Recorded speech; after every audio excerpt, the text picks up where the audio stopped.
Part 1, The Promise of Naya, Pakistan, 2018. Every nation has a moment when it dares to dream. A moment when a lifetime of disillusionment and broken promises is set aside for a single, powerful belief that this time will be different. For Pakistan, that moment arrived in 2018. It was a summer of fevered hope, where the dust of history seemed to settle, revealing a new path. And at the end of that path stood a man who was more than a politician. He was a symbol, a national hero who had once led his team to an impossible victory on the cricket pitch. Now he promised to do the same for a nation. His name was Imran Khan, and his rise was not just a political event, it was a cultural phenomenon.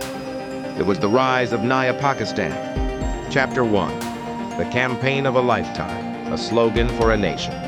The air in 2018 Pakistan was a palpable mix of heat and anticipation. The political landscape, for decades dominated by two entrenched dynasties, was a stage for an entirely new kind of drama. It was a drama driven not by inherited power, but by the relentless charisma of one man, Imran Khan. For 22 years, his journey had been an uphill battle. He was a political outsider, a perpetual underdog, often ridiculed for his singular, unwavering message. But in this election, the message found its moment. His rallies were not mere gatherings. They were spectacles of passion, energy, and raw faith. Young people, disenfranchised and disillusioned, flocked to his banner. They were the children of a broken system, longing for a country that reflected their ambitions, not their parents' compromises. Khan's campaign was a masterclass in narrative-driven politics. He tapped into the deep-seated grievances of the populace, railing against the systemic corruption that had crippled the country. He spoke of accountability, of justice for all, and of bringing back the looted wealth stashed in foreign banks. His rhetoric was sharp, uncompromising, and deeply moral. But his most powerful and resonant promise was the vision of Riyasat-e-Madina. He invoked the historical ideal of the first Islamic welfare state, a model of justice, equality, and compassion founded by the Prophet Muhammad, PBUH. This was not just a religious or political slogan, it was a profound spiritual appeal to the very soul of the nation. It was a promise to create a state that would care for its poor, protect its weak, and ensure a system where the rule of law was absolute, not selective. The idea resonated across all segments of society, offering a narrative of national redemption, a return to core values, and a future built on merit, not connections. His supporters, known as Tigers, saw him as an incorruptible leader, a messiah who would cleanse the nation of its sins. They believed in his unwavering conviction, his refusal to compromise, and his image as a man of integrity. The campaign became a crusade, a moral battle against a deeply entrenched and corrupt system. He traveled from city to city, his voice hoarse, his message consistent. We will build a Naya Pakistan. The words became a chant, a prayer, and a promise. Chapter 2. The Storm Before the Dawn, a controversial victory. As polling day approached, the air grew thick with tension.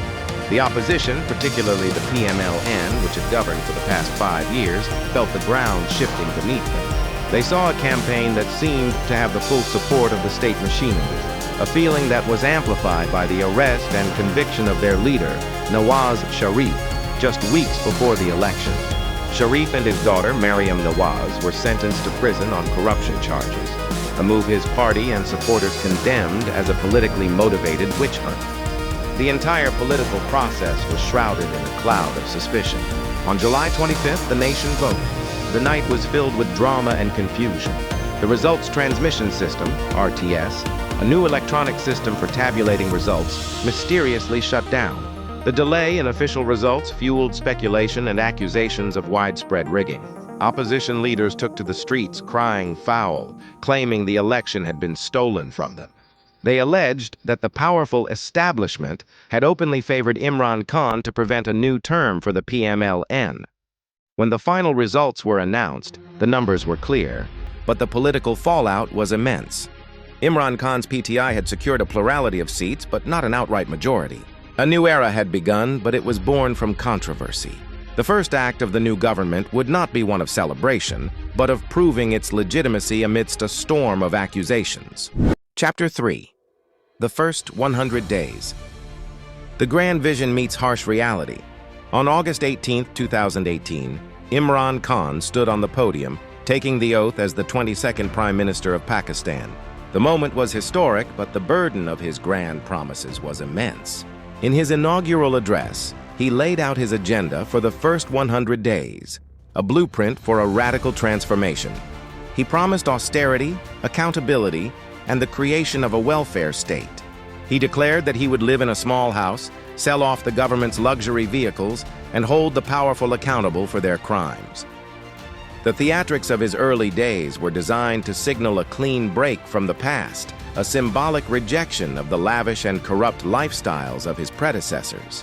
But the symbolic gestures were quickly overshadowed by a harsh and unforgiving reality. The country he inherited was in a state of economic emergency. The treasury was on the verge of collapse. The current account deficit was at an all-time high, and foreign exchange reserves were dwindling at an alarming rate. It was a financial precipice that threatened to derail his entire agenda before it could even begin. His finance team, led by Asad Umar, was faced with an impossible choice.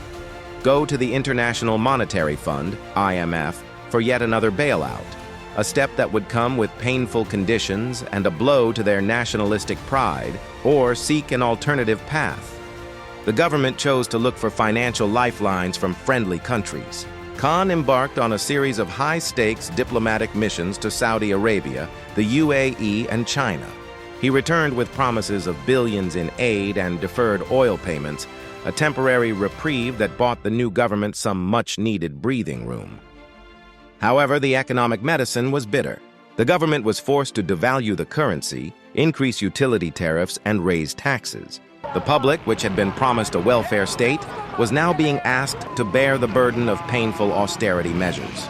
The grand vision of Naya Pakistan was quickly being tested by the cold, hard reality of governance. Chapter 4. The Accountability Drive, a Vow of Justice, or a Political Witch Hunt. The centerpiece of Imran Khan's regime, and a key reason for his popular support, was his unwavering commitment to accountability. He had promised to dismantle the mafia that had plundered the country's wealth. He was determined to prove that the rule of law applied to everyone, regardless of their status or power. The National Accountability Bureau, NAB, was revitalized and given a free hand to pursue corruption cases. The arrests of former ministers and opposition leaders became a daily headline. The most prominent target was, once again, Nawaz Sharif, who was convicted and sentenced to 7 years in prison in a separate corruption case. Other prominent figures from the opposition, including former President Asif Ali Zardari, were also embroiled in investigations.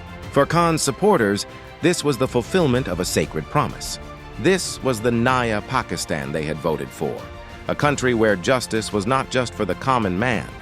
It was a satisfying spectacle to see the powerful, who had been considered untouchable, finally being held to account. But for the opposition, it was an all-out assault, a calculated campaign of political victimization. They argued that the NAB was being used as a tool to silence dissent and eliminate political rivals. They pointed to the fact that few of Khan's own party members faced similar scrutiny. The courts, they claimed, were being manipulated to deliver politically motivated verdicts. The term "selected" began to be used to describe Khan's government, suggesting he was not a leader chosen by the people, but one hand-picked by the powerful establishment to do their bidding. The political divide deepened, transforming the country's political discourse into a bitter, zero-sum game. Chapter 5. Social welfare and a different kind of diplomacy.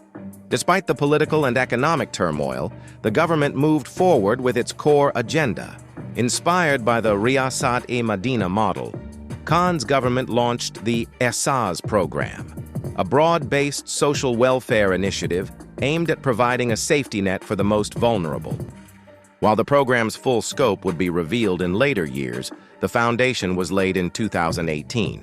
The government also embarked on the 10 billion tree tsunami project, a massive environmental undertaking aimed at combating climate change and reversing deforestation, reflecting Khan's long-standing passion for environmentalism. In foreign policy, Khan signaled a significant shift. He moved away from what he saw as a subservient relationship with the United States. He advocated for a dignified, balanced foreign policy that prioritized Pakistan's national interests. He sought to strengthen ties with China through the ambitious China-Pakistan Economic Corridor, CPEC, and built closer relationships with Gulf states like Saudi Arabia and the UAE, a strategic move that was as much about economics as it was about diplomacy. He also made a surprising and bold gesture of peace towards India, stating, "If you take one step towards us, we will take two."